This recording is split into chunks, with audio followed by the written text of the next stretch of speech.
Okay, we are live after a few technical difficulties. We are so excited to be with you today. Hi, my name is Tiana Marshall. I am the founder of Tiana's Tea and She Rises Academy. And I am here with Dr. Shandra Davis. And we are so super excited because we are back with another Woman to Woman podcast. She survived, real women, real stories, and real healing. We believe that every woman can be healed. We believe that every woman can be restored, and we believe that every woman can be set free. Men and women can be set free. So we are doing this podcast, and as you know, I have been sharing story after story on each one of these podcasts. So I want to come over here and show you another tragic situation that recently, this one was a while ago that happened, and here you see this young lady, 26 years old. He was 51, and here we have another tragic situation where he actually contacted her family the day before this happened and said that your balloon release will be tomorrow. And the next day, he stabbed her 7 times as she was calling the police. They actually heard her. They actually heard her being stabbed. So she died, leaving behind 4 kids. And again, it's just another tragic situation. So today, let us remember the name Sharice Brown and keep her family in prayers as they process through this tragic situation. This is one of the reasons that we are doing this series, is because there's been such an uptake in murders that has happened, especially as it pertains to women. And I wanted to know, like, what can I do in order to, you can't go in, you can't stop a situation, but you can bring awareness and you can let women know that there is hope, there is healing, there is possible, there's restoration for this. And so I'm so super excited. I am here with Dr. Shandra Davis. She is a psychologist and she is an amazing woman. And so her story is this today is Invisible Bruises, the hidden cost of emotional abuse. Abuse is more than physical. Sometimes the emotional abuse that happens can be a greater prison than the physical abuse, the years of having to come out of this. And so we're going to be talking with Dr. Shandra. But before we start, I want to pray, and then I want to get right into this conversation. So, Father God, I thank you right now that you have allowed us to come into this area, this space, God, to bring awareness to what is happening around the country and around the world with domestic abuse, God. I know that you are bringing awareness because there is hope, there is healing, there is freedom, and there is restoration that is possible. And so I pray that, Father God, that as this broadcast go into houses, the homes, the ears, the hearts, and the minds of those that are listening, Father God, that they will realize that there is hope, that there is healing, that there is freedom, and that there is restoration that is possible and that you want to bring to them. I thank you, oh God, that as Dr. Chandra shares her story, Father God, that it will pierce the hearts and the minds of those listening, Father God, and they too will realize that they don't just have to survive a situation, but Father God, they can come out and be restored and be made whole. I thank you right now in the name of Jesus, we pray, amen. So we're going to get right into this. Dr. Chandra, can you introduce yourself and tell us a little bit about you? As Tiana stated, I'm Dr. Shandra Davis. I am owner and founder of Davis Synergetic Development, where I provide mental health services to include therapy, family therapy groups, consultations, program development, all things mental health is what I say, to individuals, families, and agencies. And I have extensive background. I've been in the mental health field for since 2025. Okay. A lot of years. You're just going to say a lot of years. A lot of years. And I've worked in a lot of different settings, but definitely speaking about domestic violence and sharing my story definitely is a passion, for me, of just recognizing like, hey, it happens to everybody because we think there's a certain type of person, a certain type of woman, within it. And I wish I could say like, I became and got into the mental health field after. No, My story is I was in my doctoral program when Okay. I experienced it, and that's after witnessing some of the women in my family go through the same thing and vowing that I would never be in that situation. But guess what? It I happened. ended up being in that situation. Mhm. I didn't stay long. I got out of it, definitely being able to see, but it's still is impactful, and it still is impactful even on relationships to this day, of where I have to work through and and looking at the impact that it has. Thank you so much. I'm so happy that you're here to share this story. You just said something that was so important and so key because I have posted domestic violence stories, and unfortunately, people who don't understand the dynamics of abuse, number one, they always ask the question, "Why don't she just leave?" But recently, I posted a story, and it was very bothersome that someone came in the comments and said, "Oh, I don't need to hear no more of the story. All you have to do is look at the guy and tell that she shouldn't have been with him." And I want to say that domestic violence doesn't have a look. Correct. It does not have a preferential, you know, preference as to who it chooses. I Hmm. just saw a story last week where a young lady was a deputy, and Hmm. the gentleman, there was a murder suicide. The gentleman was a deputy and he murdered her. And so, it doesn't have a look. There's no, no right age. There's no right, money. There's no right background. It does not discriminate against who. Hmm. But all we can do is help bring awareness, even as it pertains to signs, red flags and things that we can look for. And so I'm so excited that you're here because in being in the mental health field, you have seen a lot of these stories, and I'm sure that you can share those things with us. But I want to get right into your story. At what point, when you entered into this relationship, what were some of the signs that you saw that were unhealthy? When did you first start seeing those signs? Uh, So I chuckle a little bit because that's the standard question of asking. I think we have to look at and understand that sometimes there are other things that impacts that mask to where we can't see things. So Mm-hmm. what was actually happening for me in my life is I had moved to Chicago.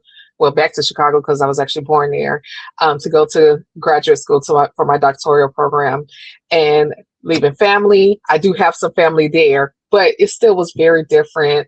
For close friends I had a lot of things missing. And so I was searching, kind of deal. And so, trying to get to know, I'm still also let me date, all of these things in the wrong way.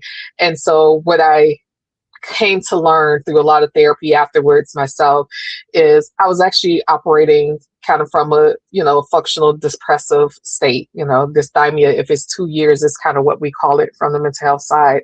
Mm-hmm. And so I actually didn't realize.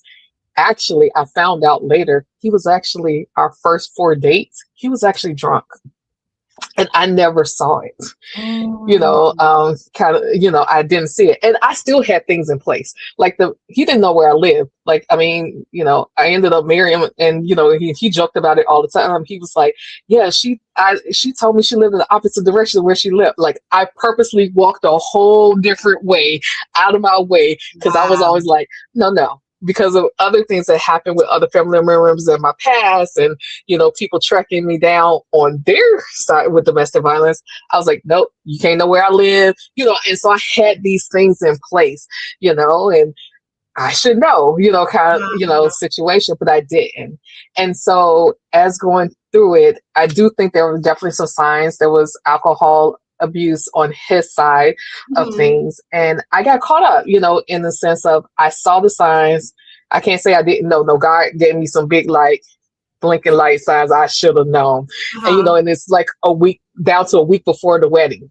I should have known when he disappeared for a few days. Mm. But then also pride got in the way because then it's like, now I got to tell people I'm not getting married and I have to walk away. Mm. So I think the combination of depression and pride for me kind of pushed it forward, and I got into it. But yet I still gave it a try. So within it, we still went through therapy. We went Mm-hmm. through two counselors, within therapy. The first one was a woman counselor, and and saying that he was like, when you pick the counselor, it's y'all women ganging up, that this gaslighting kind of deal happening. So I was like, well, fine, then you find the person. Here's the list Mm-hmm. because Mm-hmm. I'm paying for it, kind of deal. Yeah. Here's the list. You go ahead, And so we went to the second counselor, and I don't remember what was said in one of the joint sessions, but he was like, "Ooh, hold up.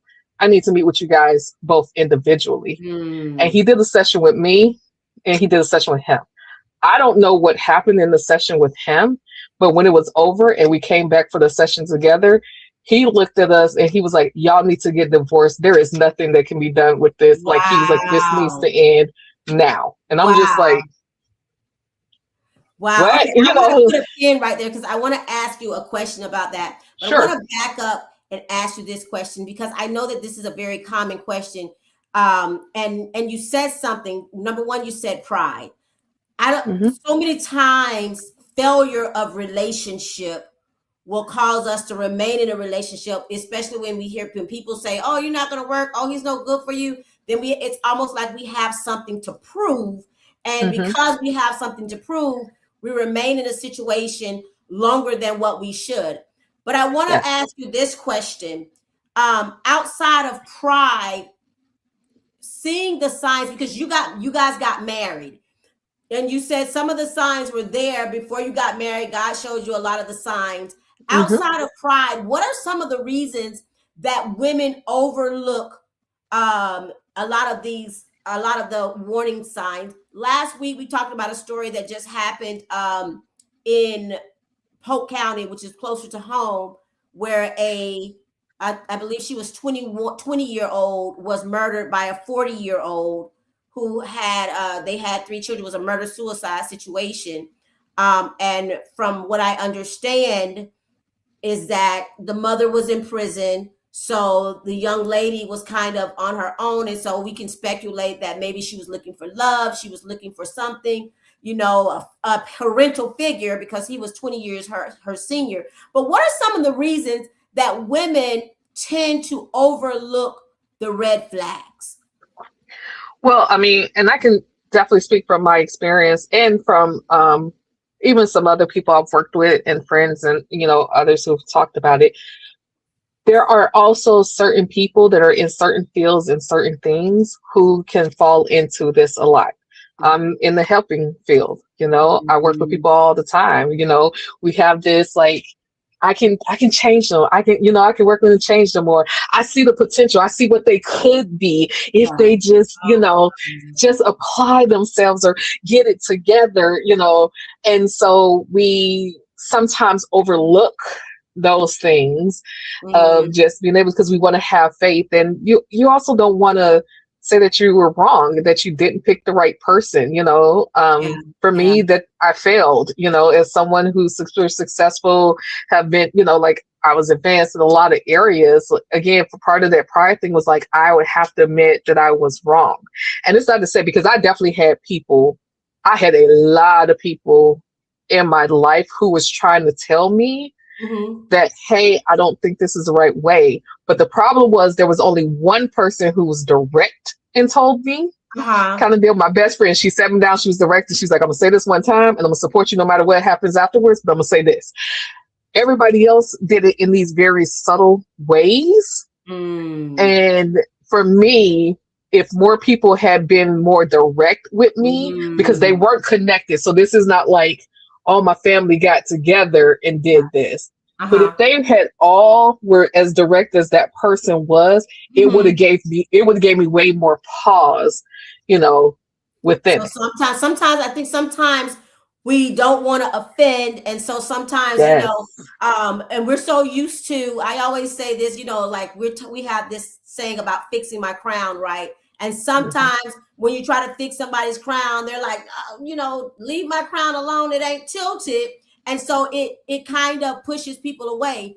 But if God allows you influence in someone's life and you can see it, a lot of times you may have to ask God how to go about it, But like you Right. said, be direct and honest with the person, especially when you see them in a situation that could be detrimental to their health and those surrounding them. Now, you also said something early on in your story. You said that you watched women in your family go through situations like this. How much did that play into your relationship? Actually, very much like, again, I was very much like, I'm not gonna be in there. I'm breaking the chain. I'm breaking the cycle within my family. I will not go through this. I will, I was just very adamant. And even when I married, I would say the warning signs was the alcohol abuse. The Mm-hmm. abuse signs was not there at that time. That Mm-hmm. didn't come until later on, of some gaslighting, of emotionally. He kept saying to me, he was just like, "Oh, you want all these men? You keep looking at other men and stuff." And I'm like, Mm. I'm not trying to be funny. I am going to school full time. I am working full time. I have practicums. No offense. If I'm trying to cheat on you, I need to go level up, and I need somebody that's gonna help me with these bills. I mean, like, just like, not trying, like, just saying. Like, and Yes. boy crazy has never been a characteristic, even growing up, that anybody would have associated with me. And Uh-huh, so it's kind of uh-huh. like, am I doing something? Am I crazy? Is there not? Did I look at somebody different? Did I like? No, I didn't. And so truly at the wedding, like, the alcohol abuse definitely was there to Mm-hmm. where I shouldn't have done it. The abuse signs came later. Mm-hmm. And I would tell you, I did not stay for long. That 9 months, I was out. Out. Well, I was out. I'm glad that it only took you 9 months, because sometimes women say, in the past two women that we just talked to were in it for years, and they went through years of abuse. So it's such a blessing that you were able to get in and get out. How much did the psychologist that you saw, the therapist that you saw that said, "Hey, this is not going to work"? How much did that play in your reality that, yeah, maybe this isn't going to work? That was the end. That was the end. That was the reality of a lot of things, and that was the end. And so there was two incidents that happened after that, and the very last incident that was very publicized. It was that, like, I didn't even go home. I called my aunt, was like, "What train station can I meet you at?" Because it Mm. was very public what was happening, and so I didn't even go home. At that Uh-huh. point, I went. Though I'm the one paying all the bills, what have you. But I was like, I knew, like, I was done. And I would say, from when we had that session to the incident happened, maybe it was a couple of weeks. It was not long. But I will Mm. say, the other thing I'm going to say that occurred, and one of the things that stuck with me, is I had someone that was close to me, and I'm having this conversation that I need to leave. And she said to me, she was like, "Well," and we grew up together, high school, and she said to me, she was like, "Well, I think you need to stay because, we talked about that, and, we don't believe in divorce." And she used Mm. to me the Bible of saying why I should stay. I had enough that I was like, "No, ma'am, because that is not love. That is not God. There is no way that God is ordaining that, and for me to stay in that. You can't. There's nothing that you can make me Yeah. say that's going to be like, no, that's why I should stay, within this." And so I do think also that there are times when people, and they mean well. Yeah. She was not someone, and she did it in a loving way. So it wasn't her, in a Mm-hmm. bad way done. But I do think sometimes people use religion, or they stay for that reason. And even on a mission trip, I do mission work in Costa Rica. We had someone that was staying, and we were asking, and finally I was able to ask a question a different way, because at this point, the person she was married to had did something to her older daughter, Mm. within it. And she said, "Well, the only reason I've stayed and stayed this long is because if I divorce, I'll go to hell." Oh my God. Oh, So I'm she so stayed all glad day. you're bringing this Yeah, up. I'm so glad you're bringing this up because, well, let me ask you this question. Now, sure. of course, you didn't buy into it, but so many times religion is used as a method or a tool to force women to stay in relationships when they should. I know people, high profile people, that Hmm. literally stayed in relationships because, of the pressure of religion and religious people to not get a divorce.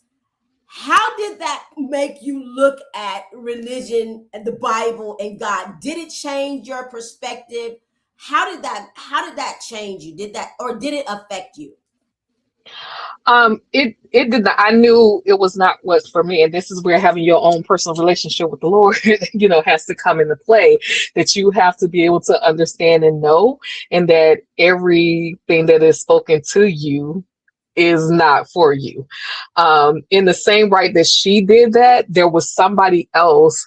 Because the church that I went to in Chicago, which is the church I was born into when I was a little girl, my family's church, I actually got up. They knew I got married. It was Mhm. publicized. And I got up and I even said, hey, and I would like, and nobody forced me to. Testimony wise that I got a divorce with them and, what was happening. And there was a woman afterwards that came up to me. She said, good job. I am so proud of you that you did Mhm. not stay, that you did not allow, that you did not hear. So in the same way, he sent someone to be able to confirm for me. And I knew that was definitely That for was God. from him for me that Yeah. within that. The other piece of it is I also recognize that just because you do a paper and you sign and you say you got married does not mean that God ordained that marriage and it was a godly marriage, because that was the other thing that through therapy that I realized that wasn't a godly marriage from the get-go. That was not who it was supposed to be. So also some of the same principles don't apply because it was never a godly marriage, period. Exactly. Let me say this. It is never God's will for you to Correct. remain in an abusive situation. It is never God's will Correct. or desire. God is not going to put you in a situation that is, God is not going to protect you. Not going to promise to be your protector. He's not going to promise to be your shield. He's not going to promise to fight for you and then ordain you to be in a situation where you got to fight for yourself and you got to defend and try to protect yourself. So, those are not the characteristics of the God that we serve. And so, Correct. anybody that is being manipulated into remaining in a situation because God said or the Bible said, like Dr. Chandra said, you have to know God for yourself. You have to know that the only way that you can think that God would endorse you staying in a relationship is that you don't have a relationship with God. Let me just say, if this is helping you, please share, share, share with others. Share on your pages because we want to make others so aware of what is being Hmm. said and what is going on here. I want to go back because somebody said something, and I think that is so important because a lot of women um, are in relationships because of this. You said potential, Hmm. potential, having hope. I always feel like we as women have this because it's natural. It's a natural instinct. It's a natural part of our makeup is that we nurture, right? We take care of things, we mother things. It's Hmm. it's part of our makeup. And so, unfortunately, when we see somebody wounded, no matter how deep, no matter how bad the wounds is, we feel like we can fix them. Let me tell you something. If they're not letting God fix it, you can't be God Junior. If Okay. you cannot be God Junior. If they won't even allow God in to fix the situation, don't think that God is going to put you in a dangerous situation that's going to be detrimental to you in order for you to fix the situation. If God can't fix it, it can't be fixed. And I think that is one of the major parts of change and transformation. You say you went to therapy. You can go to Mhm. therapy all you want, but if that person doesn't have the mindset to change, if that person doesn't want to change, Exactly. none of the therapy, none of the meetings with the pastor. If you keep going home and you see the same situations happen over and over, it's not going to work. And so we have to Correct. stop fooling ourselves and thinking that we can change people, that therapy and counseling is going to fix them. If they don't want to be fixed, it's not going to work. And we also have to have, I believe this, we have to have enough discernment and wisdom to know when you're being gaslighted. Because many times abusers will temporarily make adjustments. And they'll Hmm. temporarily make adjustments in order to satisfy you, but the long term, their long term position is to revert right back to where they were. So that's the Hmm. other thing that we have to be careful is that this change, because sometimes we get so excited about a little bit of change a little bit of difference. Oh, they're going to church now. But are they going to church because that's what you want? Or are they going because that's going to give them brownie points with you and you're not going to, put your foot down or what have you? So I think that's so important. Now, as it pertains to the emotional abuse that you went through, because I want people to really understand this. It was one of the things that frustrated me very much so about the Puff Daddy and the Cassie case. Um, Many times people were like, well, she wasn't in prison, she could just leave. And I wanted to shake people and say, do you understand the psychological prison Mhm. that happens, and how complicated that can be? Talk a little bit about what that emotional abuse looked like. I know it wasn't from the beginning, but later on, Yeah. after you got married, you begin to see that. What did that emotional abuse look like? Again, various things of saying like, oh, it's because, I'm going after other guys and stuff, and I wasn't. Like, literally, there was a time where I was sick. We're on Mm-hmm. the way to my doctor. On the bus. I physically look sick, which, Mm-hmm. mind you, the sickness came from all the stress I was under. But, Mm-hmm. and so a guy gave up his seat because he saw me barely able to stand. Mm-hmm. So I sat down, I said, thank you. And my head is against, like, so like you have the bus driver, and right behind the bus driver is where I was sitting. My head is leaned up against it just because I'm trying to hold up. And he's like, oh, that's because you wanted the bus driver. I can't even see the bus driver. Like, I can't, like, Wow. I am literally physically sick. We're on the way to a doctor's appointment. Do I, Wow. like, are we serious? And so there would be things that he would say that he would do to, just being able to make me look like I'm crazy. Or I was walking home, like when I would walk from home, I would have a day, everybody, like friend or family, they each had a day that I would talk to them walking home. It was also a Mm-hmm. safety thing that I was doing.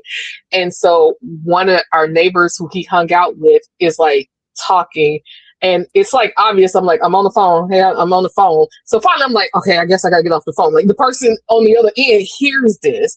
When he sees it, oh, see, now you try to talk to him. I have, again, I Wow. don't have anything. So he kept putting things on me that Uh-huh. in turn he was doing. When he would go on drinking binges and come back in 3 days, I don't know where he is.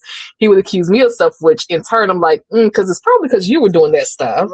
And so Right. you are, putting it on me that, hey, no, I'm doing these things. And so, like, they just, in a sense, it's like it just beats you down that you don't, Mm-hmm. know what to do. You're like, maybe it is me. Is there something I'm doing wrong? What am I doing wrong? What am I looking at? Again, I was school full time, working full time, and a practicum. I couldn't even cheat if I wanted to. Like, I didn't even have the time to even cheat. And so it looks different for everyone. It Mm-hmm. can be start to say, no, you shouldn't hang out with your friends, or you should spend more time with me. I only want to, be with you. And so they try to isolate you, Mm-hmm. where you're not having as much communication or spending much time with other people. It can be um, being honest, and I hope, I don't know how many kids or what have you are watching or what this looks like, but there would be things that he has done, in a sexual wise, kind of deal of, oh, you're making too much noise. That's because you want everybody to hear you, and just be able to, like, finish Mm-hmm. and walk off, and just like leave me there and I'm crying, or you look this way, or no, that lingerie doesn't look good on you. And so it's these small microaggressions that build up, that just take your self-esteem away, and almost make it like you have to stay, you have to. And again, I was paying all the bills. Like, I want you guys to hear me. Like, there was, in this one, there was not the financial piece that a lot of women go through, because I was the one that was paying for everything. Everything was in my name, and so I could walk away. But that, even he played into it, because then it Mm-hmm. was like, he had to ask me for money, with things if he wanted to Mm. do something, kind of, what have you. It was not supposed to be for the long term. It was just for him to get an actual vocation, and he was in school. And so it Mm-hmm. wasn't a long term thing of what it's supposed to be. But all of these things kind of played into it, that it was just these things. Or my favorite, well, I got an alcohol problem. That's a disease. You should know that. You're a mental health therapist. Oh wow. You should give me a chance. Not playing the mental health therapist. So he Yeah. played on your emotions. He played. So a lot of times they play on your emotions. They play on your Yeah. ability to be compassionate. They play Yeah. on your ability to care, to nurture. And so even when I believe that that's a lot of times why many times when men come back and they apologize, I'm not going to do it anymore, and they have the tears, a lot of women are drawn back into that because Hmm. pull on the emotional side of women. And I think it's so important. And what you were saying is it looks different for everyone, Yeah. but when it begins to cause you to question your identity and question your self-worth and begin to cause you isolating you from your friends, then all of those are signs that some type of emotional psychological abuse is happening from outside that is affecting you internally, and that is all the more reason to seek help. Now, why do you think that emotional abuse is so much harder to recognize than physical abuse? And I'm talking about for the person in the abusive situation, because Yeah. many times we can stay in abusive situations when it's emotional for years, not even realizing how it is affecting us internally. Why do you think it's so much harder to recognize that emotional abuse than it is a physical abuse? I don't think it's not necessarily that you don't recognize it. It's just Mhm. that things in society says that it's okay. Like how many times do you hear like, well, he ain't hitting you. So, Mm. was like people will say that, they're like, well, he's not hitting you, so it's not an issue. On the legal side of it, also, it's harder. You can go for physical abuse and the person can be, the perpetrator can definitely be charged and convicted. There is like a very small percentage of cases where emotional and psychological abuse has been won in the court legal system, Mm. but we also have the research that shows in the mental health side that emotional and psychological abuse is more detrimental than the physical heals quicker, Mm-hmm. way quicker than the emotional and psychological. I mean, I was in therapy for 2 years after that. My school Mm. specially sent me to, they were like, you can't just go to any therapist. They sent me to a very specialized therapist to be able to go for it. And I remember one of the things she said when I discharged, when I was moving from Chicago, she looked at me and she said, when you came in, you were just so raw. And I was like, Mm. I was kind of offended. I was like, raw? Ma'am? She was like, I watched you. You would come in here, you would sit down, you would have a full breakdown, and then by the time of at the 45 minutes, you would put yourself back together and you would walk out until the next week. She was Wow. like, for at Wow. least the first 2 months, that was every week of what that looked like. Wow. Wow. I lost me. I could look in the mirror and I didn't know who I was. And other people saw it too because I had friends. Because in our school, in the doctoral program, you had the same, what we call cohorts. And so you Mm-hmm. had the same people in your classes like all those 4 years. So we all got super close. And so one at the end, afterwards, and when the healing happened, therapy, one of my friends walked up to me and she said, oh my gosh, you're back. And I was like, well, Wow. girl, where have I been? She said, no, with everything that happened and going through, you lost you and you weren't you anymore. And Wow. you're back. And I'm Wow. so happy to see you back. And that was profound to me that I lost myself. That was the first time because I've always been a very super confident, self-assured child always. And so that realization of that raw and that of her Mm. saying, you're back, I was just like, wow, you don't know who you are anymore. You can't recognize. I almost died physically. Like literally, I was having some major medical issues, Mm. almost passing out, and doctors couldn't find out anything. And it was because it was from the stress of what was happening and what was occurring, because we don't realize stress changes your molecular makeup. It actually changes your body internally. And Mm. so literally staying in that was killing me, you know, physically also. And so we have to be able to recognize, like, take those things into account. That's psychological. It was very easy for the physical to heal. I mean, I only had one thing that happened on my hand, and it was very physical, and that healed. But it took me 2 years to come close to being able to heal emotionally and psychologically and spiritually. I was okay that God, kind of deal with certain things that I knew was, I was good there. But to Mm-hmm. forgive myself, that was the hardest thing, was Mm-hmm. forgiving myself.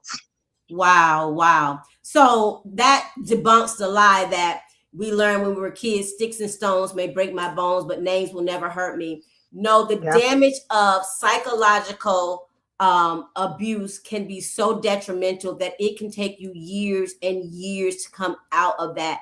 And I want people to understand that sometimes the emotional abuse is far much greater Hmm. than just the physical abuse alone. Because it is meant, the enemy means to kill, steal, and destroy you. And that means every part of you. He'll destroy your confidence. He'll Hmm. steal your identity, and I think that you said it was so profound for someone to say she's back, because we don't even realize that the people around us begin to recognize our slow fade. But Hmm. because we've been in it so long, we don't recognize the change that has occurred until we really look in the mirror and say, we have a eureka moment, like, I'm not the same. Yeah. Where is that person? Where is that confident person? Where is that bold person, that I once was? And I think that that's so important to actually realize. Now, you talked a little bit about gaslighting. What is gaslighting? Because some of us don't know what gaslighting is. What is gaslighting? So gaslighting is basically where someone will, it's a form of manipulation, but it's even like stronger than manipulation. And it's basically where they will take things and turn it around on you to where it make it be as if it's like it's your fault, Mhm, that something mhm. occurred or something happened. And so when I would state like he's like, well, I have an alcohol abuse problem, and you're a therapist and you know that that's a disease and you know how hard it is. It's a disease I have to live with, and it's like, yeah, but you ain't know nothing about the disease. So, I mean, like, well, we got to go there, with certain things. And it's like, okay, well, yeah, you're right. Well, okay, if you're willing to do this, when you do that, it'll be, okay, fine, I'll give you a chance. Or, well, if you hadn't gotten angry at me, I mean, excuse me, if you hadn't had the food on the table, if you hadn't yelled at me or certain things, then, Mm. I wouldn't have had to hit you. And so they turn things around to make it like it's your fault, like and make it it's you, like you're their issue and you're not the one, that they're excuse me, they're not the one who has done something. Yeah, And yeah. so you start to almost believe it. You start to go like, oh Mhm. my gosh, maybe there is something wrong with me. Maybe And it's so you're trying to change. You're trying. That's how I lost myself because I was trying to change and mm, do all these and it's like that's not who I am and all yeah, these different things yeah. because I'm trying to fit the mold to make you not do those things to me. Oh my Kind of gosh. That's so tormenting. I remember deal. Hmm. some years ago, I watched a Lifetime movie that was about gaslighting, and I literally watched how it occurs, where literally it's meant to make you think that you're insane and to begin to question Hmm. everything. It actually makes you begin to question the reality. It's like, I see the light is white. You came and changed it to blue to make me Yeah. believe that it's blue, but I know that it was white, and it becomes so convincing that you begin to question, did I really see it white? Was it always Hmm. blue? And that can be so damaging because, again, you begin to question everything about yourself. You begin to question the design, who God created you to be, and the design Right. of who you are. You begin to question, was it something wrong with God's design? Like, is there really something wrong with me? And I think that that is so important to recognize, that when someone starts making you question everything about yourself, that when people start making you feel like you're wrong about everything, that you're the reason that they are behaving the way that they are. Blame is very much one of those symptoms or red flags that, Hmm. hey, everything, I'm doing everything that I can do to make this work, and I'm still being blamed, there is, a line that we have to draw in the sand. Um, and you said you talked about a little bit how damaging this could be to our stress and how it changes the molecular buildup of who you are. I think that is so important because you've been a part of our domestic violence plays, and at one time we did one called "What About the Children?" And in that we talked about adverse reactions. And although even children don't physically experience the abuse that the parent is experiencing, the fight that they have to come home every day to a place that they're fearful, they don't know what's happening, causes certain hormones to be released that begins to change the structure physically of their brain, being flooded with hormones that Mhm. is not normal and natural for a regular person every day. And I think that we have to understand that, because that's how it works on us. And before long, you no longer recognize who you are. Your thoughts are different, your perspective is different, everything around you is different, and it's being changed because of the experience that you are living in on a daily basis. So your reality becomes different. How does prolonged emotional abuse affect your decision making? Well, I mean, so okay, so I'm stepping therapist role for a second. Yes. So with my adults and some of my teens, I do a treatment.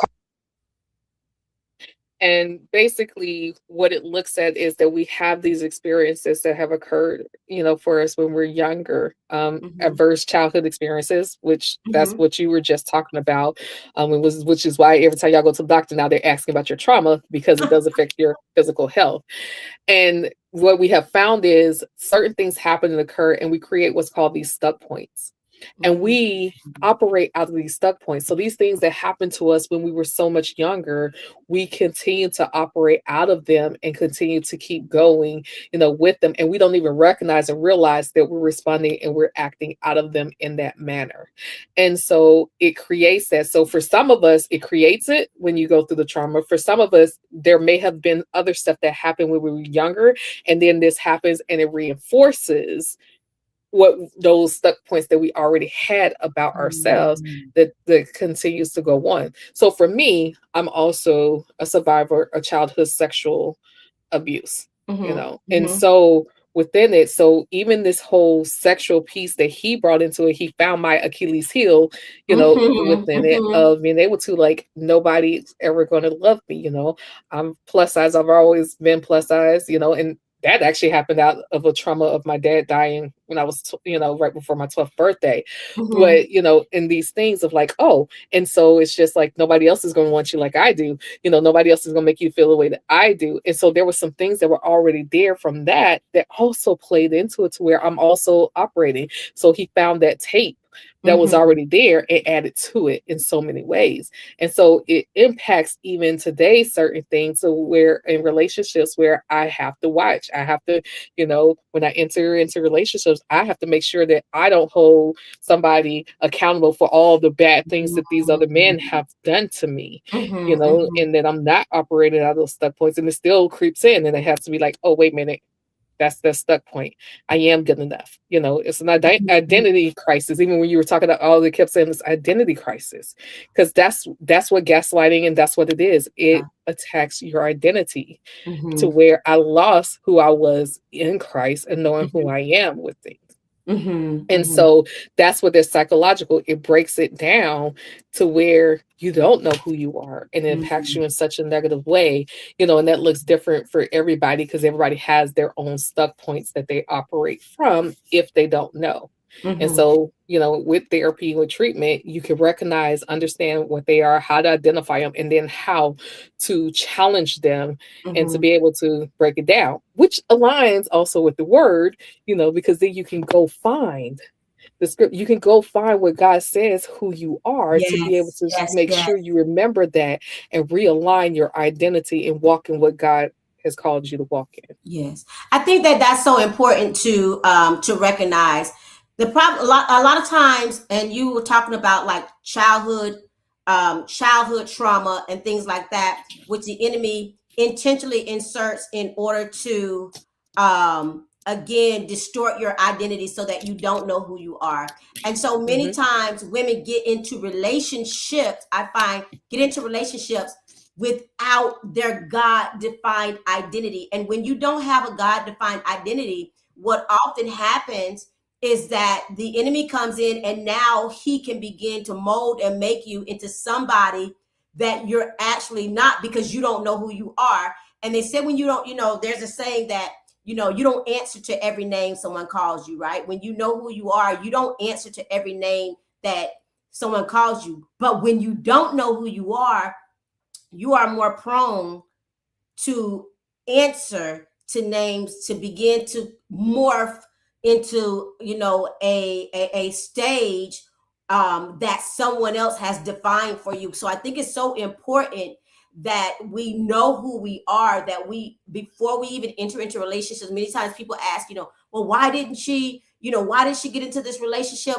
A lot of times it's because we don't know who we are. We don't know who our God defined identity, because when you understand what you're worth, and you're able to recognize certain things before they even happen. So I think that's vitally important. And I think sometimes that's very hard, especially, I will say, in the African American community, because you said something. I'm a person that believes in Jesus and therapy. Okay. And so I think that therapy is so vitally important. And just because you're out of a situation, just because you're no longer a child, that child that experienced that trauma, does not mean it's not still affecting and operating in how you move today and how you make decisions and how you see things. It's being filtered through your experiences. And so getting in a relationship, I would encourage every woman that has experienced childhood trauma, go to therapy, right, before you even get into a relationship, because you got to realize that certain things skew your perception, your perspective, your outlook. And so if I'm filtering a relationship through a dysfunctional realm or visual perspective, then that means that what one person may find normal or abnormal, it's going to be normal for me, because this is the lens in which I'm looking from. So I think that's so important. Now, in every relationship, there's always a turning point.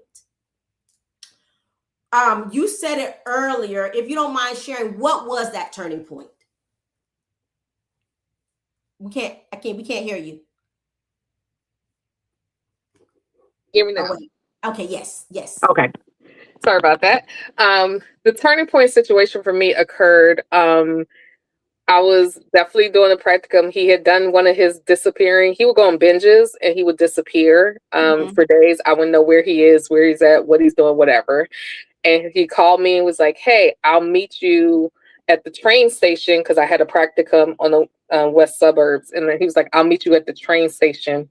I was like, "Okay, sounds good." Well, he gets to the train station. He got there before me. I walked up to him and I said, "Hey, babe, how you doing?" And he was like, "Oh, I'm waiting for someone." And so at this point, I realized he's drunk. And I'm just like, and all I did was just stand there. I didn't even go anywhere. The people looking around like, didn't he just say, like, they looking like, is she crazy? And all I did was just stand there. And then he's like, "Oh, babe, hey, how you doing?" And they were like, "What the flip just happened?" And so at that point, I'm upset because I know he's drunk. You're still drunk. You've been gone for 3 days. I don't know where you were, with who you were with, what you were doing, and now you're drunk. And Mm-hmm. so, long story short, a scenario happened. He became very belligerent, yelling and screaming. He was even screaming at the workers. I'm like, that's not their fault. And so I was just like, okay, whatever. And I'm actually on the phone with my mom. Mm-hmm. So he Mm-hmm. thinks I'm on the phone. Get again with a guy. Oh, who's that guy? Oh, you're on the phone with a guy. And so he snatched the phone out of my hand. And when he snatched it out of the hand, he actually broke the skin on my hand. Mm-hmm. Mm-hmm. And at that point, I was like, well, let me call you back. And that's when I called my aunt. And I said, "Auntie, I can't go home. I need to know what train station to pick me at." And so Mm-hmm. for those in Chicago, being on the west suburbs, I had to get all the way to the south side of Chicago. It took me 2 hours on public transportation to do that. He Mm-hmm. followed me the whole way kind of deal, when he realized I was not getting off where would have been our home. And I never said anything. I would just move. I was just out of the way. There were men and people who tried to intervene because he Mm-hmm. kept coming at me. But again, I would not respond. I would not say anything. I would just move out of the way, and he would try to block me. I don't know how the police didn't get called. They definitely almost got called a couple of times. And some guys, and I was just like, and I just would say to people, I'm not going home, is all I Mm-hmm. just said to them. And I wasn't. And so I made Mm-hmm. it to my aunt's house and I did not go home. And that for me was a turning point that I was like, I'm done. I'm not doing this. And I would say, even still, I did give a chance. I was like, hey, if you can go, stop drinking, get to help, we can then go back to therapy for the third time and we will see, is what I said. Mm-hmm. But I also knew he wasn't going to do it, kind of deal. But at least I said it. And so for me, it was like, I was like, I'm going to die. And this is not where I want to live. And this is not how God called me to live. And Yeah. for me, that was a turning point. And I did not. And he had to end up getting out of the house because actually everything was, again, my name, like Mm-hmm. normally, Mm-hmm. And so I just stood my ground at that point. Let me ask you this question. So you said that you even said at that point, because many times women get out of these situations and then, God makes all these promises and they go back. You said that when you got out of it, even then you said it, if you do this, this, and that. When you said, would you do this, this, and that, did you mean it? Or did you know that he wasn't going to do it? And so, I actually did mean it at that time because I never said we would definitely get back together. What I uh said huh, was we would go for another round of therapy and we uh would huh. see. So I never made a definite decree. The other thing I did, that part of that story that I forgot to tell, was there was a song that came on the radio Mm-hmm. that really touched me. It's Tamia's song "Me." And to Mm-hmm. this day, that song holds to me. And for don't know, it's basically about choosing yourself over, someone, and in domestic violence. It's a beautiful song. And that the only time I ever heard that song played on the radio was that day. I have Wow. never heard that song played on radio again. And I didn't know where it was because I was telling the story to a friend, my classmates at the time, Mm-hmm. one of them, and she went and tracked down what song it was, who it was by, because I didn't even know who it was by or anything at that time, and she tracked it down. And that song definitely, I held on to that song during that time. And that song definitely also saved me. Like if I ever got to meet Tamia, I would tell her how that song saved me so much because it said, I choose me. I choose Mm. me. It's me, myself, and I, kind of deal. Yes. That's who I choose because you think it's somebody else and it's not. It's me. And Wow. that when I decided to choose me, that's when I could walk away. And that's when I could start the journey towards healing. I think that's so beautiful. So I'm gonna go look the song up because I'll probably use it in one of the domestic violence plays that we do. But I think that's so important that at some point you have to choose you. Hmm. That is a major turning point when you realize that you've been living for someone else. You've been Hmm. living in the shadows of what someone else expects of you. And at some point you have to choose you because God chose you. Now I want to ask this question. Is it possible? Do you believe it's possible to fully heal from emotional abuse? Yeah, I am walking, living, with that. Is it hard work? Oh my God, it is hard work, y'all. Like, it is hard work. Therapy is hard work. Everybody that kind of comes in therapy, you think it's easy. If it's easy, you don't have the right therapist. Uh, I tell my therapist, excuse me, my clients all the time, there's gonna come a day you ain't gonna like me, you're not gonna like what I'm gonna say, and that's when you know it's working. Okay. Mm, So um it's really hard, but you can heal, but it's also a constant thing. And that's what I'm mhm, saying, like it's not just a one time, and that's it. It is me constantly having to recognize, like, wait a minute, am I, wait a minute, oh wait a minute, that's the point, crept up again. No, you are enough. You are beautiful. You mm, are wonderful. You deserve, to have someone to love you, someone to cherish you, someone to, all of these things. And so it is a constant of making sure that I am walking that out, and, mhm, mhm, and that I'm not allowing people or men, even, relationship wise, to come in and to just do anything. And it's hard, it's a process. I mean, I'm coming out of, for different reasons, another different type of trauma, and being able to recognize that, nope, I fell back into that functional depressive state. This time Mm-hmm. some other different things that occurred and happened during that time. And so it is a lifelong process of being able to recognize, but can you heal? Yeah, you can heal. I try to say, like, I may have made that mistake, but I'm not trying to make the same mistakes. I'm gonna make some new ones because I'm not Yeah. perfect. I'm definitely Yeah. gonna make some new ones, but definitely not trying to walk out and make the same mistakes I made before. Yeah. So I think that that's such an important message, because one of the reasons we're doing is we want women to understand that healing is Mhm. possible, that there is hope, that Yeah.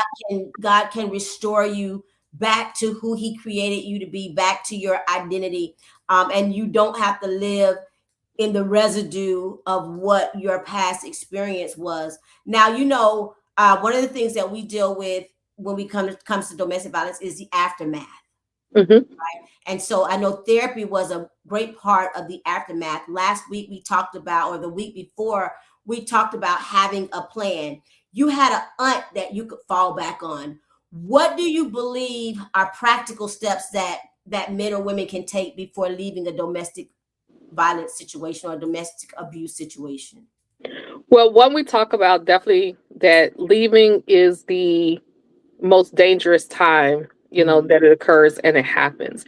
And Mm-hmm. so you need to make sure that you're doing it the right way. There are different agencies that are out there, therapists, like, get with them to be able to create a plan that is helpful for you to get out. I was just Mm-hmm. lucky enough that because I had all the control, that I was able to do certain things. So I did not go home, but he had to get out. He had to get out, but I had the number. So I had the landlord.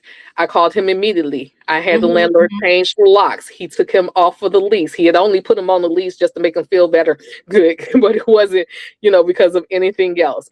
Like, there were things and precautions I took in place, even with him leaving, of making sure. And there still was an incident that happened afterwards where Mm-hmm. he called the police on me because I wouldn't let him in, but the police almost took him to jail. And that's when I was like, no, that's when the locks changed. That's when I was like, nope, I got to get the locks changed. I got to get this done, and having the support. I am so grateful for my mother. My mother literally during this time was flying to Chicago every other month just to clean my house and just to be there with me and to help and Mm-hmm. support me, and and I love that woman, kind of deal. Okay, that's tearing me up. Talking about my mama is what's tearing me up. That's And a so, beautiful thing. That's so beautiful. I think yeah. because we talk about this, a lot of times people will say, why don't you just leave, or you should just leave. And I think because we don't know how to help people, our response is leave. But many of the situations that I've seen, especially lately, the murder of women has come as a result of them trying to leave the situation. And so I Yeah. want people to understand that it's one thing to tell someone to leave, it's another thing to help somebody with a strategic plan. Like, do you have somewhere for them to go? Are you going to help support them if they leave? In your situation was a little different, but many times, financial security Right. is one of the major strongholds within a domestic situation that keeps women there, especially when they have children. And So so I let think me, can I speak to yes, that for a second? yes. But there are these agencies. So again, I've had other family members, and I have one family member close to where, actually, before all this stuff happened, that I had to help to get out of a situation where she ended up in the hospital, almost, dying, Mhm. kind of within it. And so there was an agency, and I was like, you can't go home. And we called. And so what they did was, the police, we had to meet the police somewhere. And they Mhm. had, in a different area, because they wouldn't even say, I couldn't even know where the shelter was that Mhm. she went Mhm. to. and they took her, and we actually had to place her in a whole different, she had to go to a whole different city, Mm-hmm. to be able to. And then my nephew, excuse me, my okay, sorry. And then the child, one her child had to be placed somewhere else, and Mm-hmm. because they were coming after, they will use children, they will use whatever they can of being able to combat that, and I do apologize because I think everybody's story has to be their story to tell. Yes, yes. But I will tell you, these agencies are so well trained that they Mm. know exactly what to do, how to assist you, and they have all the things. And even within that situation, something else happened, but they have put and taught certain things in plan to when the person did eventually find them. There was also something in plan that another person, woman who had gone through something similar, that was able to help, and they were able to get the person, they went to Mhm. jail. So those agencies are there. They are experts. Contact them. Even me as a therapist, that's who I refer to. You need to contact those people. That's Mhm. who you need to go to, because they know how to get you out of that situation in the safest way possible, and what to do with that. And your family has to know during that time there may be not a lot of contact. There may not Mhm. be, Mhm. not because you're trying to ignore, but because it's in your best interest Yeah. until it can fully be broken away. Mhm.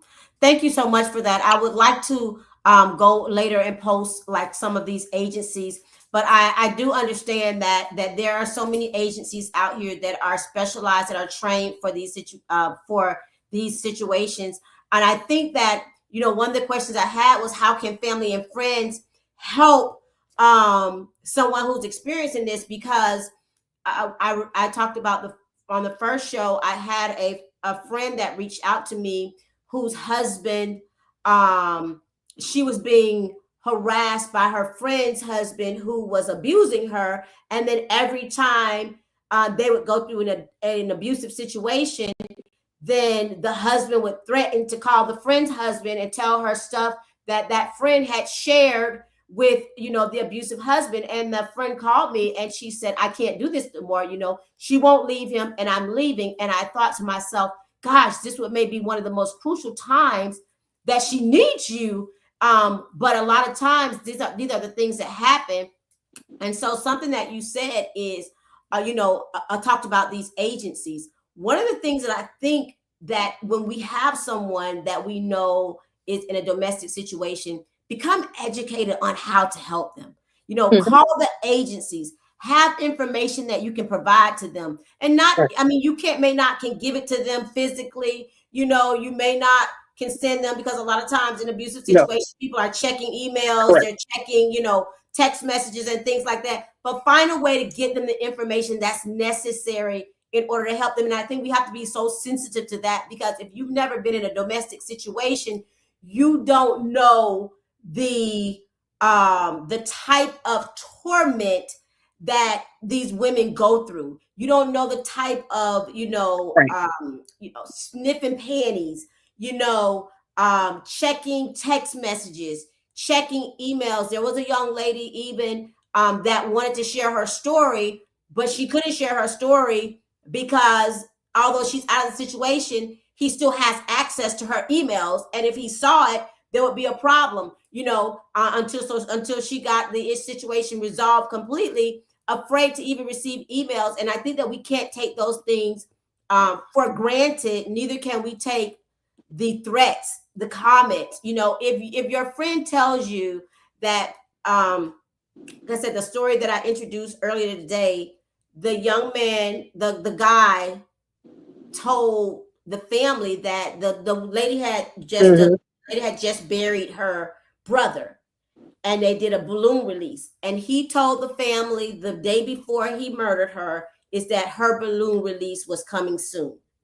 Don't take those things lightly. The young lady that was murdered in Polk County, he told the family members the day before that I'm going to kill her, and the next day he did it.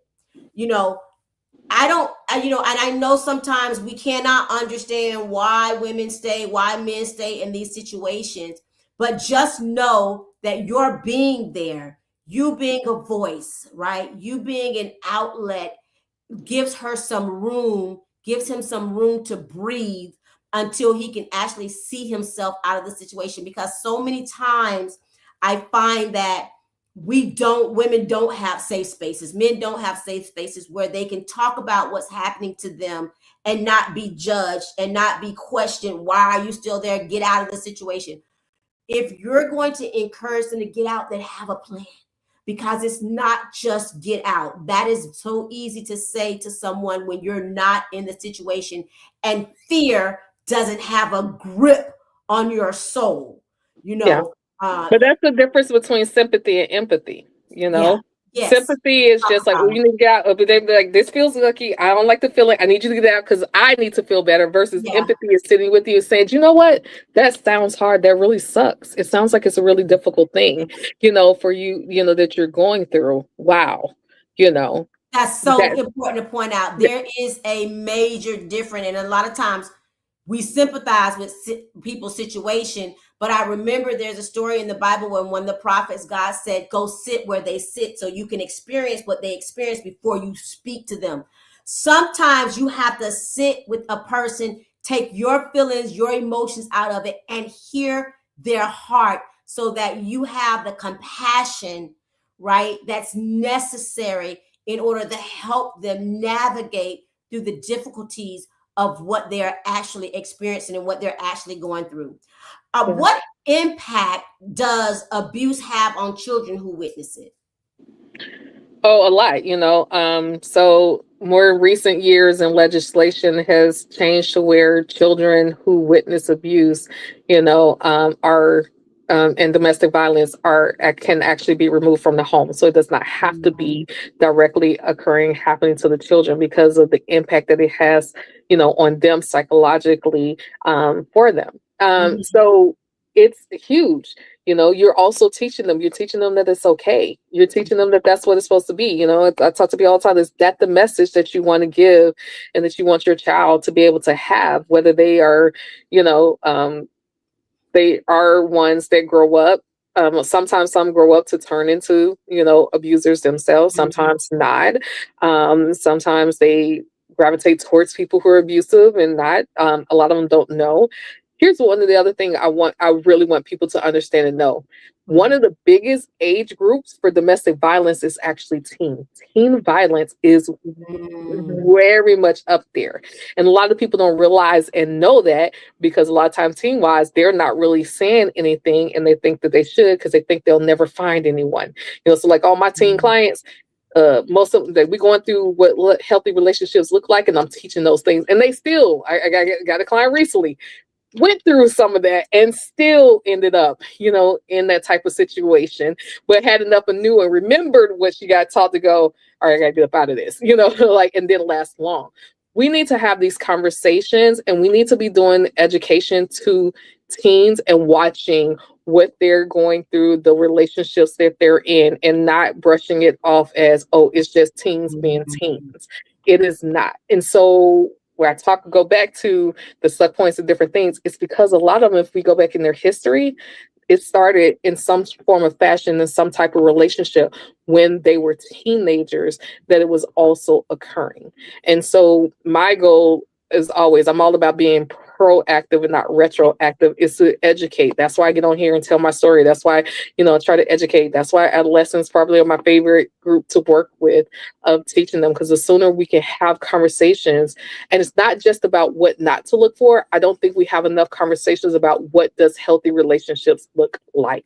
I love Because if that. we can show that part more, the other, like, then there's no Then room for it to happen because I know what I should be looking for versus not. that's so good. That's so powerful. I've heard that recently in regards to teens. And a lot of times, like you said, we brush it off and we say, oh, that's just teenage love or what have you. But it's so important that we recognize, no matter how much they don't want you in their business, that we're able to recognize how important and how imperative it is for parents to be a part of and to know what is going on with your teen. I have a question about that. What are some signs and symptoms that parents can look for that can tell them that their child is in an abusive relationship?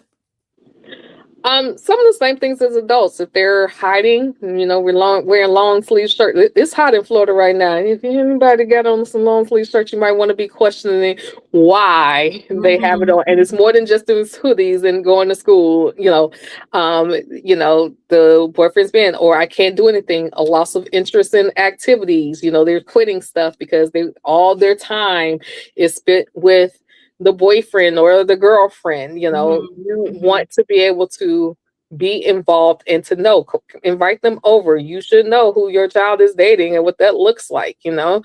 The love is like nobody else is doing that. That's a lie. There are people, parents out there. There's social media.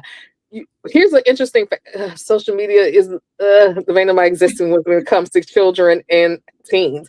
And it's so funny because like everybody has it. No, they don't. Do you realize I've listened to some podcasts of the people who created social media, the Facebook and a lot of this stuff.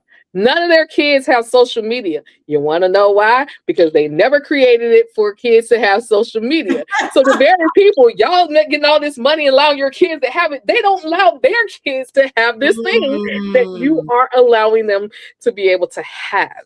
And so the biggest deterrent to some of this stuff for teens is to have them activities. The more activities and things and goals and things that they have, the less likely they were going to fall into certain type of situations. But also talk to your kids and communicate. Share your stories. I get so many parents like, well, I don't want to share. They just don't even know what I've been through. But they do, because Mm. they can learn from your mistakes. But if we don't, and then they end up in these situations, it's like, oh, well, yeah, I've been through that. Well, why didn't you tell it? Or I have some kids who are asking, they were like, now I know my mom and dad have been through some stuff, but they don't say nothing. And I can't be, or when I come to them, they give me these blanket answers. And I'm like, Yeah. come on. And some of this is from PKs, from preacher kids, who are saying this stuff like, come on now. Y'all ain't always been saved. Like, hello. And so we have to be willing to be vulnerable, even with our children, Mhm. and just because you did something doesn't mean they're going to be like, I think we're scared as parents, like, that means they're going to be like, it's okay to do. No, share your mistakes, but also don't just share your mistakes, share how you overcame Yeah. and Yeah. and how you persevered, and because that is the more important piece. They recognize, like, oh, okay, yeah, life would have been easier. I think that's so important. I love that you said to share your story. You share your story with your children because a lot of times children don't talk about what they've gone through or what they're dealing with because they feel like their parents are so perfect that they never understand. And because they feel like their parent has never been through anything. But when they know, when you share your stories, then they understand that maybe my parent will understand what I'm going through. Maybe my parent won't judge me for what I'm going through because I'm going through the same thing they're going through. So I think that that is so important.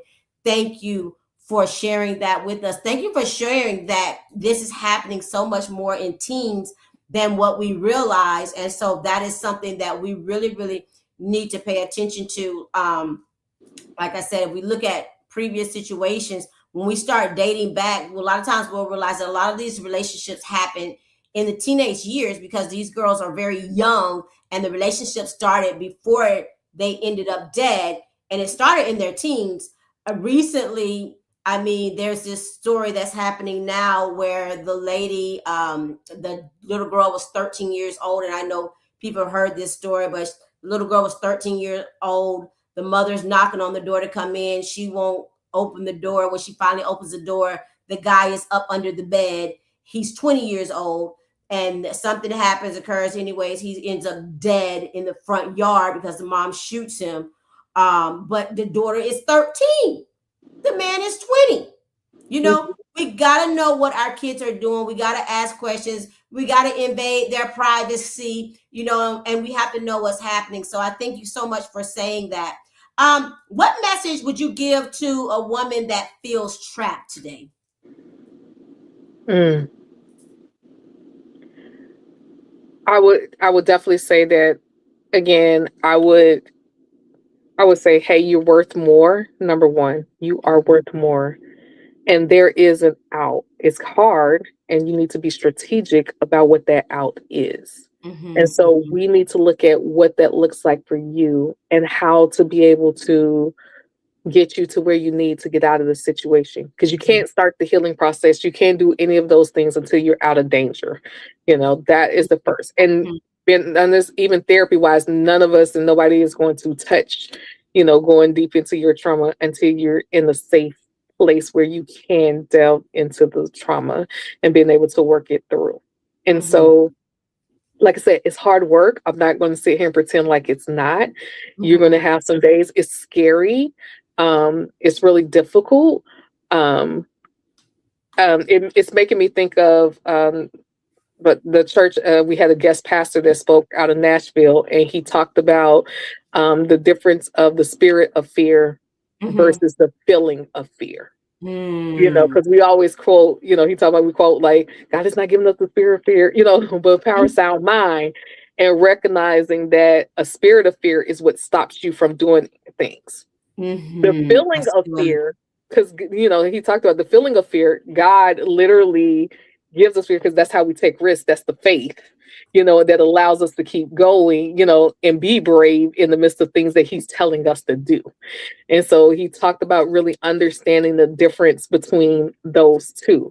And so it's like, hey, are you operating out of the spirit of fear, or are you the feeling of fear? Because the feeling of fear we can push through, and God is going to be with you through it all, and being able to work with them on that, and just being there to support them, because they still have to do Mhm. it in their own time.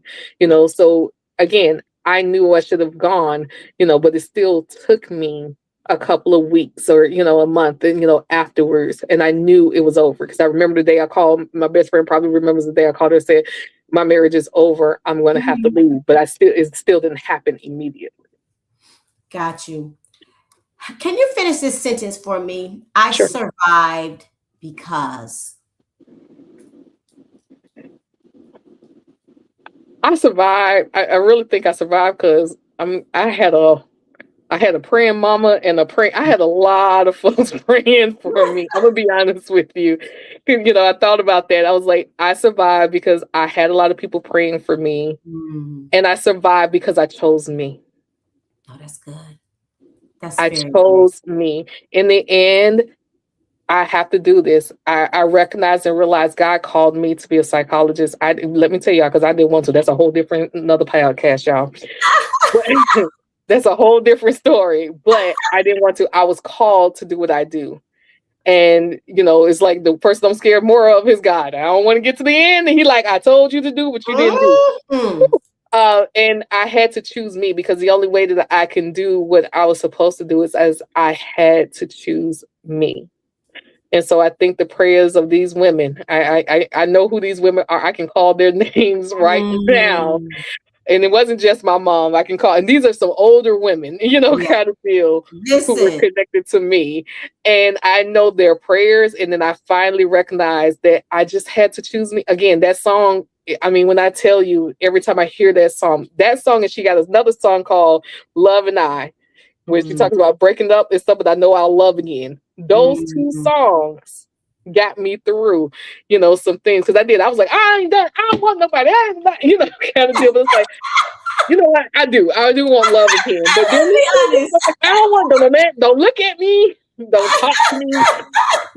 But it really helped me. And sometimes God send things. I know it's like, well, no, it's not, like a religious something. No, I think God can send messages in so many different ways in different areas. And He sent Absolutely. that message to me. And the song will always, because even then when times I got to choose me. I have got Mhm. to choose me. When things don't go right, when people do me wrong, when they abandon me within it, I've got to choose me and and walk in the identity that God has given me. So I need you to Mhm. choose you. I need you to choose you. Ah, that's so beautiful. I think, you said something which is so powerful. For those who are listening who have loved ones, friends, families that are in domestic situations, never stop praying, never give up, never lose Yeah. hope, because your prayers, God hears your prayers. And sometimes your prayers are the reasons that people are able to come out of these situations. They're the reasons that people are able to choose themselves. So never stop praying. Dr. Davis, thank you so much for your transparency and your courage and your willingness to allow God to use both your education and your experience to help others. Tonight, you just reminded us that abuse doesn't always leave bruises people can see, but God is able to heal even the invisible bruises, the invisible scars, those things that happen to us mentally, emotionally, and psychologically.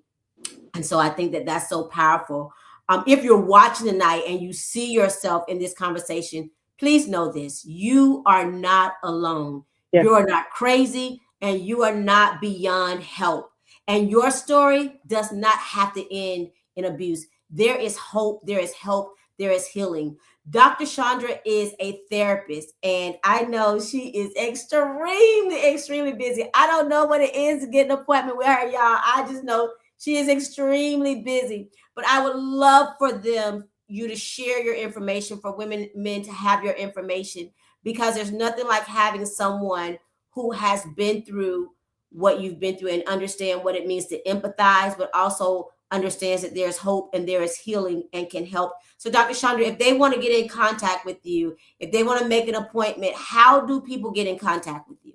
You can go to my website, which is davissynergeticdevelopment.com. I have Instagram and Facebook page. Also, that is Dr. Excuse me, Davis Synergetic Development. Also, so you can reach out. And here's the thing: I'm not for everybody. I'm not everybody's cup of tea as a therapist, and and I definitely said it because I'm not. There are different styles of therapy and what it looks like, but I am one that I always will help you find someone to be able to help you and to assist you in any way that I can with that, because it is. And so please, I have no problem that if it's not me, get you connected. I don't take insurance. Just let y'all know that's a whole nother different story, kind of deal. So and I know, times are hard right now. So I want to be honest, but I still within your insurance network will see if I can, I do know other providers, around to where I will be able to, try to get you connected to someone if I know them that I can refer you that does. I think it's really important. Therapy is for everybody, kind of deal. Therapy's not just if you have these major issues, but, like seek it. Therapy and Jesus and therapy. They go together. They go together. We believe in Jesus and therapy. Listen, I Yeah. have Dr. Davis information up on the screen. Take a picture, screenshot it, take her information, contact her, reach out to her. She is absolutely amazing at what she does. And although it's hard work, the work is necessary to heal. And as you can see, as a result, she is healed and she is out here helping others. And that is what it's about. Thank you, ladies and gentlemen, so much for tuning in. Listen, if this story has helped you, if this podcast has helped you in any way, please share it with others so that we can make sure that we get awareness, that we share stories, and so that people know that they are not alone in this. Dr. Chandra, I thank you so much. If you have any final words, what are your final words for the women and the men that are listening this evening? Choose you. Choose you. Yeah. Choose you.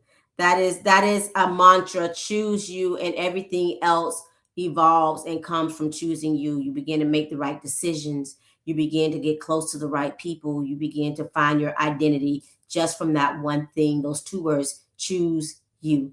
Thank you so much. I love you so much. I Thank appreciate you. you. Oh my gosh, you are so amazing to us, and you have meant so much to us. So yes, my mom was asking about you today. She loves you so much. I miss her. She's the best. Thank you so much for tuning in. Thank you for listening. Listen, join us again next Tuesday with another woman sharing her story. Real women, real healing, and real stories. We love you and thank you for tuning in. Good night. Good night.